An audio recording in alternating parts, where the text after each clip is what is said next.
Today I'm going to be talking about two films, Patricia Cardoso's Real Women Have Curves and Greta Gerwig's Lady Bird. Both are independent coming-of-age stories centered around family with a particular emphasis on mother-daughter relationships. Despite these two films being quite similar in both industrial practices and formal components, it is traditional Hollywood norms that has allowed for only one of these films to soar to heightened success, that being Lady Bird.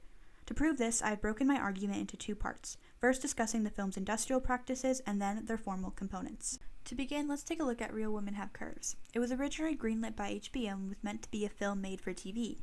Being in the 90s, this wasn't uncommon, and at the time, HBO was just beginning to develop their film department. This is to say the film wasn't made by a major studio.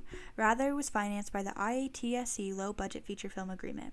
The film, upon being made, entered into the festival circuit and most notably began garnering success at the Sundance Film Festival, winning the Dramatic Audience Award.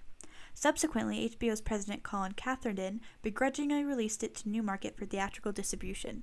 According to an article written at the time, HBO's president didn't want to sell it to theater distributors as to make the most money for HBO, further delaying its theatrical release.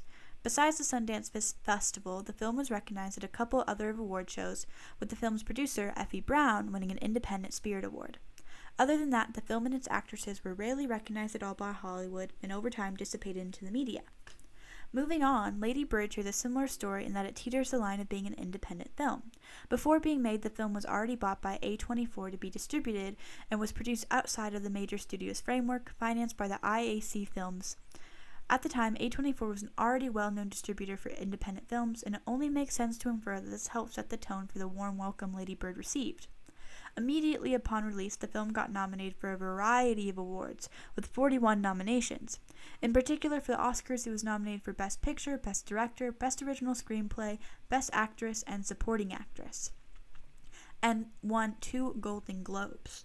While both films had already had distribution deals lined up before being made and were financed by smaller companies, the film's similarities can also be pinpointed in their formal components, as both narratives are slower paced and both films contain naturalistic dialogue. In Real Women Have Curves, the narrative isn't driven by one action after the other to reach a certain point. We instead get to watch Anna and analyze the different interactions she has with her family, observing her life as a Hispanic teenager. I also want to note the naturalistic dialogue and overall tone of the film. The dialogue has mixed within it Spanglish and allows for words to be left unsaid. The camera work too is not very stylized, and we the audience jump through time seeing Anna throughout the summer, unlike how a traditional Hollywood film might walk the audiences through the time frame. Similarly, in Lady Bird, the narrative is slower paced, with us, the audience, following Christina as she finishes her last year of high school, and we see her relationship with the boys in her school and her mom. The dialogue is naturalistic, following the way teenagers might talk and the bickering of a mother and daughter. The camera work, too, is not very stylized either, but rather is the editing that strays away from traditional Hollywood, moving much faster, meant to mirror how fast life might feel as a teenager. We have worked to establish that these films, in both their industrial practices and formal components, are similar. So now the question is, why then was Real Women Have Curves not as recognized? Really, all that is left to acknowledge to answer this question is the huge fact that Real Women Have Curves is not only an independent film about identity, but heavily integrated into its themes of the topics of race and culture.